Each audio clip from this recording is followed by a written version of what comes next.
J'ai envie de faire du showbiz. Vas-y. Moi, il y a une histoire là, qui me fâche beaucoup pour différentes raisons, dont certaines que vous allez comprendre. L'affaire Kim Kardashian. Je ne sais pas si vous en avez entendu parler. En tout cas, ça a fait toutes les nouvelles États-Unis, Québec. Tout le monde s'est prononcé là-dessus.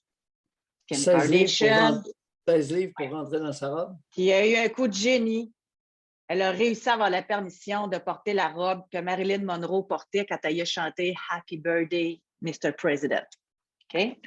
C'est une robe qui vaut 5 millions de dollars. C'est une robe qui est protégée. C'est Ripley qui a acheté ça. Elle est conservée dans un endroit à température parfaite pour qu'elle ne se désindègue pas et qu'elle reste parfaite. La condition pour la porter, il fallait qu'elle rentre dedans. Okay? Pas le droit de l'ajuster, pas le droit de recoudre. C'est pas la robe qui s'ajustait à elle, il fallait que ce soit Kim Kardashian qui s'ajuste à la robe. Bon. Oui. Elle l'essayait, elle ne faisait pas. Kim Kardashian a dit, laissez-moi 3 semaines, je vais rentrer dedans. Elle arrive, elle rentre dedans. Et c'est là que le scandale est arrivé. Est arrivé belle, extraordinaire, OK, avec sa belle robe. Puis là, le monde, ils ont dit, mais comment t'as fait? 16 livres en 3 semaines. Scandale! Qu'est-ce qu'elle a fait? Elle a coupé le sucre puis les glucides. Scandale! C'est une diète extrême. C'est une diète choquante. On a eu une vedette québécoise obèse qui est allée dire quel mauvais exemple pour nos adolescentes qui vont vouloir perdre du poids pour rentrer dans leur robe de bal. Mauvais exemple de couper le sucre, de couper les glucides. Mauvais exemple de perdre du poids. Là, la diversité corporelle, là, ça s'adresse à tout le monde ou ça s'adresse juste aux obèses?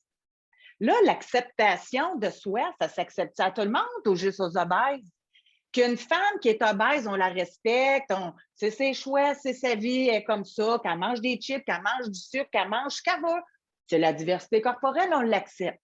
Qu'une femme qui coupe le sucre, ça, tout le monde s'entend que c'est mauvais pour la santé, coupe les glucides, qui perd du poids, c'est un mauvais exemple pour chose. J'en reviens pas. J'en reviens pas. Ah oui, j'ai oublié. Elle a fait du tapis roulant aussi pendant 3 semaines. C'est ça l'extrême.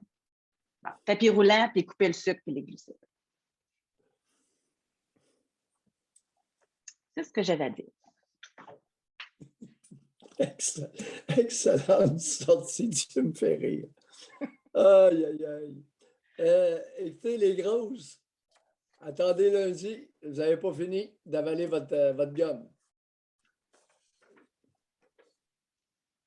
Ah oui. Ah oui. Les Et grosses.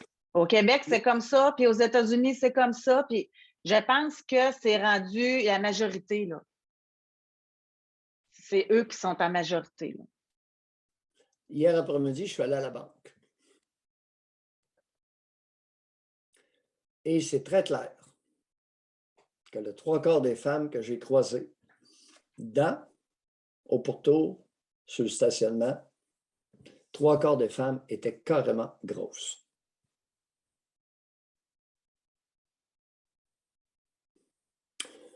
Ce fut l'expérience d'1 heure.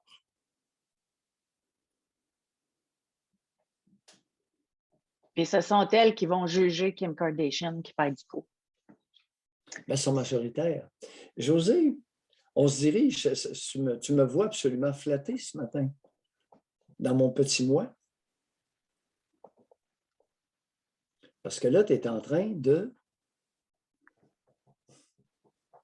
te ranger graduellement du côté de l'opinion que j'ai depuis plusieurs années, la dictature de la graisse. À partir du moment où les grosses sont majoritaires, elles ont un levier, elles ont un pouvoir inédit. Et je crois que plus une femme est grosse, dans la plupart des cas, plus son niveau d'intolérance et d'intransigeance augmente.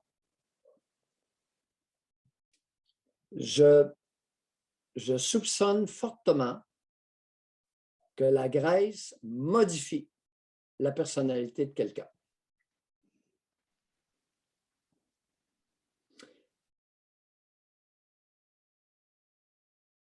Plus rigide, plus mal dans sa peau, aigri. Continue. Alouette.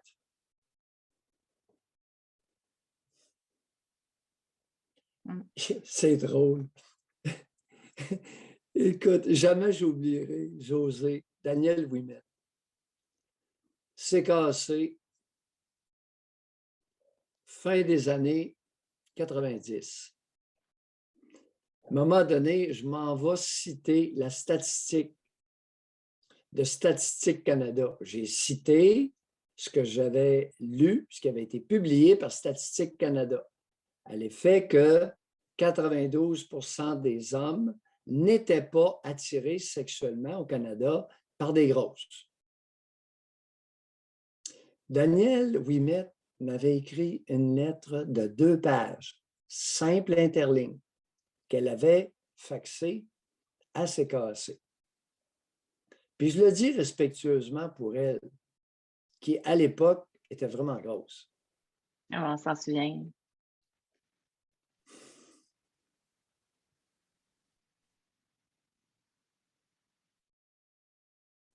C'était le début de mon soupçon de la dictature de la Grèce. Fin des années 90, c'est là qu'a débuté dans ma tête, je dis, oh, oh, cette femme-là défiait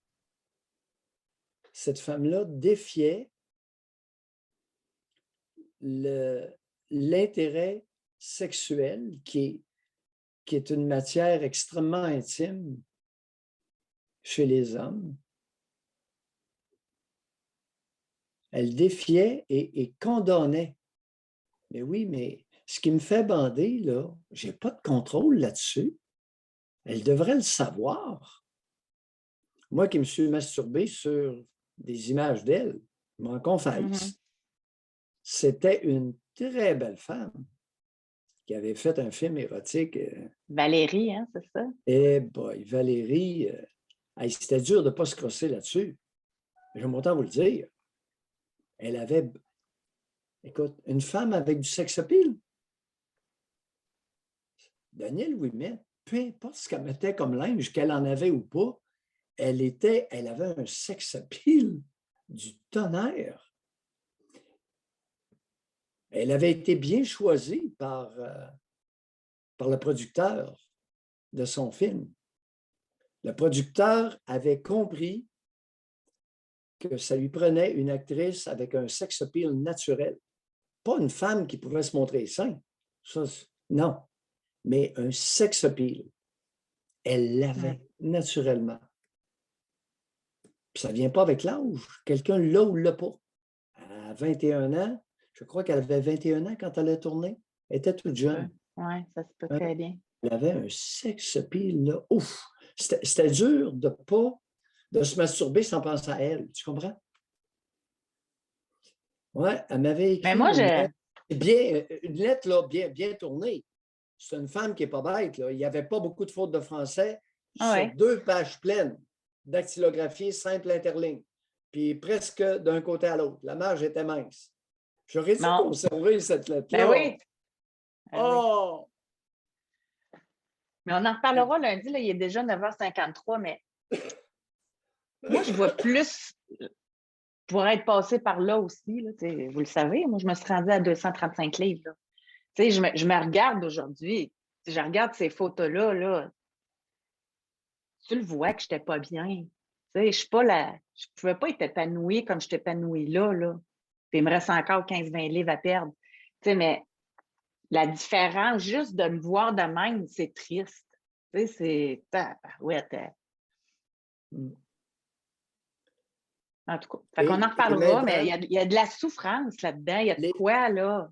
Les hommes qui ont... Il y a un double standard ici, José, dont on va devoir se parler là, ouvertement. Il y a un double standard. L'homme bedonnant rit de sa bedaine. Tu sais, il y a un tailleur. Je l'ai tellement entendu, celle-là, il y a un tailleur. Hein? Puis là, la conjointe, elle dit pogne une poignée de Ouais. graisse après le ventre. Puis là, tout le monde rit, c'est drôle. Puis lui, ici, ho, ho, ho.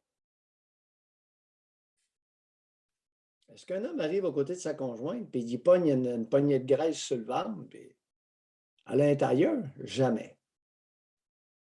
Et double standard. Mais il y a des hommes hyper complexés, hein? Ça paraît pas, mais il y en a qui le sont très, très, très complexés, là. Oui, ça peut arriver. Que derrière le rire se cache un profond malaise, ben oui. Mais j'irais plus loin Oui. que la femme, un homme avec une femme obèse, il ne tripera pas, là. Bon, il y en a un petit pourcentage que oui, là. 8 Puis il y a des femmes qui disent qu'elles, au contraire, quand on parle de double standard, là, qu'elles, ça ne les dérange pas. Il y a sa bédaine.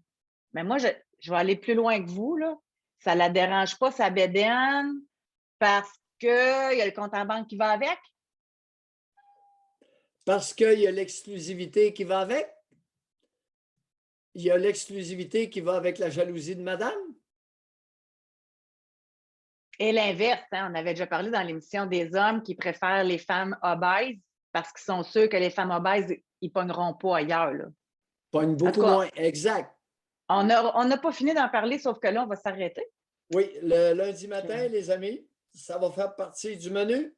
L'épidémie de surpoids et d'obésité frappe l'Europe.